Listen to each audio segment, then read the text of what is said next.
creative friends, it's Gwen and I am back today with another scrapbooking process video. Today's share is for Cut to You and I have a fresh new cut file design to be creating with today. I'm teaming it with the Cocoa Vanilla Studio These Days collection. So here's the cut file that I'll be using today. This one is called Eucalyptus Wreath and it is actually an exclusive design that is only available to our Cut of the Month Club members. So on the Cut to You website, there's now an option along the top menu bar that's called Membership.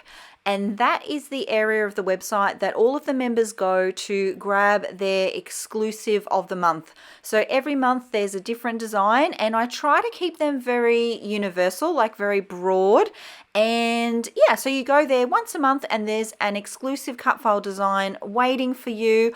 I'm hoping to add some more content there as well as we go along. So what I will do is I will leave a link in the description box below. So if it's something that you want to look into, you can go and check that out. So onto the layout, and I have gone ahead off camera and backed the cut file. It's a loose wreath of leaves and I've just backed them all in a green pattern paper.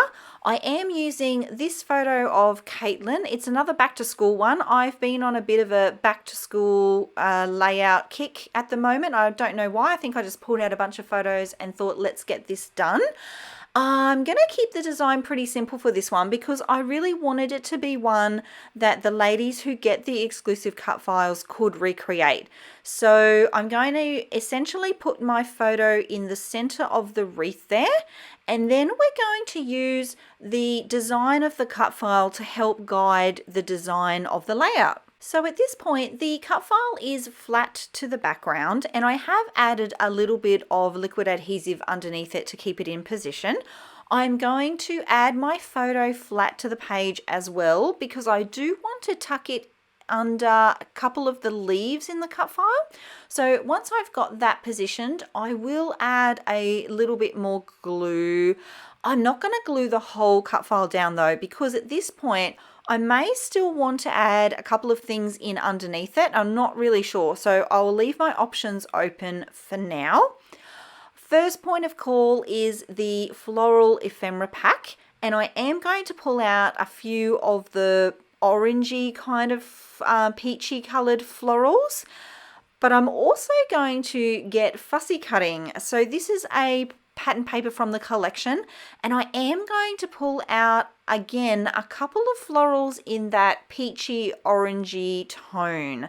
Now, reason for that particular color is my background is yellow, so I'm keen not to add too much more yellow because there's already a lot of yellow.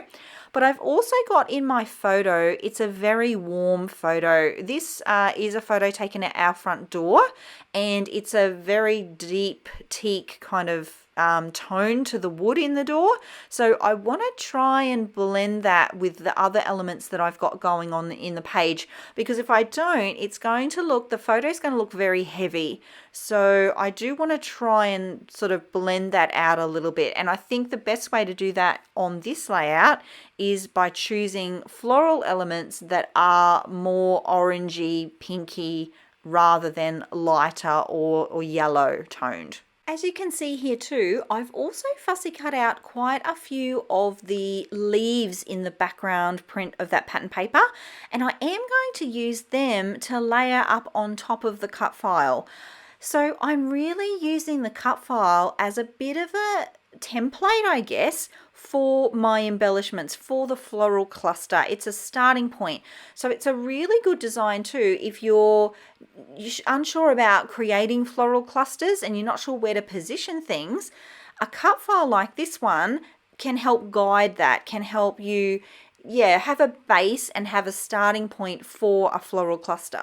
It also makes for a really inexpensive way to make a page because you think about it's one sheet of pattern paper that you've fussy cut florals from and it's the cut file which you've backed. So you don't have to buy expensive packets of ephemera to make your page look pretty. You can use very inexpensive elements and create a really striking design. Things are getting serious because I'm gluing things down. Yes, look, loving how this is all looking. And what I am going to do as I add my liquid adhesive is try to keep everything exactly as it is, where it is. I rarely would pick everything up and then try and reposition it with glue. I much rather just lift up the edge like I'm doing there, lift up the edge ever so slightly, and then pop the glue in underneath and then place the element back down, and hopefully it's in exactly the same spot as it was before I added the glue. The other tip that I'll leave with you here is that you don't need very much glue. Whenever I'm adding a liquid adhesive to my layout, I tend to add less than I think I will need, because often when you press paper together with glue in between it, the glue can ooze out, and I find that my OCD just does not cope with bits of glue showing from underneath the paper. I hope that makes sense.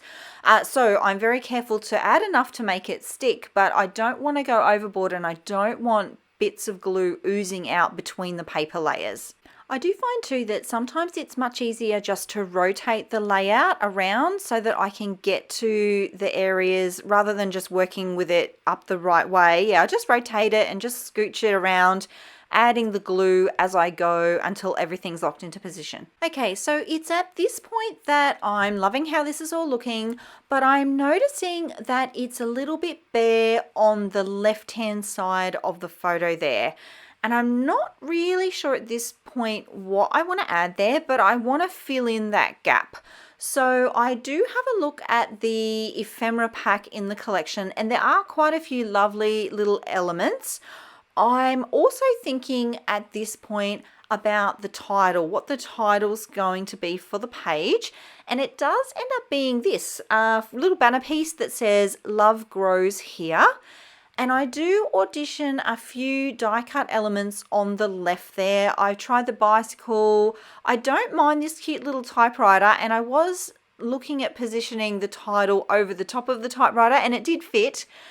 But I end up going with this sweet little mum and daughter icon. And funnily enough, this is the second one of those that I've used. I did crack open a second packet of ephemera because I really like that little icon. It's really sweet. And I just thought the shape of it, the other ones, the houses, the typewriter, the bicycle, seemed a bit heavy to me, a bit blocky. The wreath here is very light and soft, and I didn't want anything that was going to be too heavy or too blocky to weigh the page down. I hope that makes sense. So yeah, so I do end up going with the little mum and the little daughter there. I'm going to pop them up on some foam tape because the page is pretty flat-ish at this point. So I am going to add my dimension with my paper layers and my die cut ephemera and pieces that I'm adding in now. And I'm also going to go with a couple of the typed sentiments. I end up with 3. I think one says sweetheart, one says oh my heart, and the other one says grateful. And I am just going to sprinkle those around the page. I am going to use this tab at the top of the photo that says best day as well. And you will note that I used for the butterflies, this collection actually has a bunch of butterflies in a bunch of different colors, and I did pull out the darker ones. Same reason as I was saying with the florals. I wanted something that was a bit deeper in color to help try and balance out that really deep wood that's in my photo. I did also find in the die cut pack some really sweet little heart die cuts. So I do pull out 3 of those in the greeny tones, and I'm going to sprinkle those around the page as a little finishing touch. And that, my creative friends, finishes up the layout. I tried to keep it nice and simple and something that you could replicate at home. If you'd like to have a layout just like this one, be sure to check the description box below to see the details of how you can sign up for the Cut of the Month Club and grab this exclusive design. If you like the way that I scrapbook or the way that I chat about the way that I scrapbook, I would love it if you'd give this video a thumbs up. As always, if you have any questions at all, feel free to leave them in the comments below. I will leave you with some close-up images so that you can see all the details, and I will see you all in the next video. Until then, bye!